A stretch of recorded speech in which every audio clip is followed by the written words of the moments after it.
Now, there have been many campaigns to help raise the volume for women's voices across the globe this year, but one place where they really still struggle to be heard is in the world of classical music. Yes, about 95% of concerts have music only composed by men. That's according to the Don Women in Music project. Well, now a Scottish festival wants to redress the balance by featuring works from more than 50 female composers. Well, joining us now in the studio is composer and songwriter Anna Appleby. Morning to you. Good morning. Thanks for having me on the show. Nice to see you.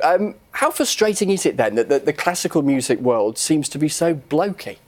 I think it's not just frustrating, but it's also just, I think the world's missing out on a lot of its culture that's out there. You know, there's all these fantastic voices, all of these amazing female composers who aren't being heard. And it's not just female composers, it's also people of colour, composers with disabilities. A whole range of people aren't being included in programming. And that just means the diversity of our society isn't being reflected. So hang on a minute, they do exist, they are there, yes, but they're not being used, being represented? Yeah, exactly. So actually there's a lot of people out there, people don't even know they exist.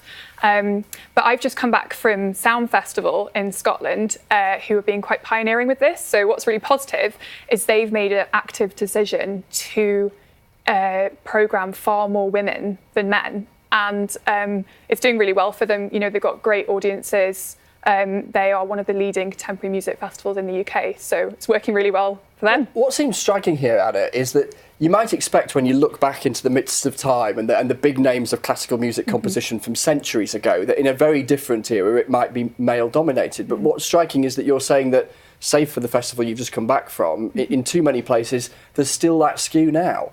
Yes, so I think it's actually mostly laziness. You know, when people are very busy, they get into habits, and then it takes a real effort to change and break that cycle. So as well as there being sexism prevalent in society, which influences that, it's also often just laziness. And I think one of the really crucial things is to educate people about all the female composers of the past who were never heard, because there's actually hundreds and hundreds of them.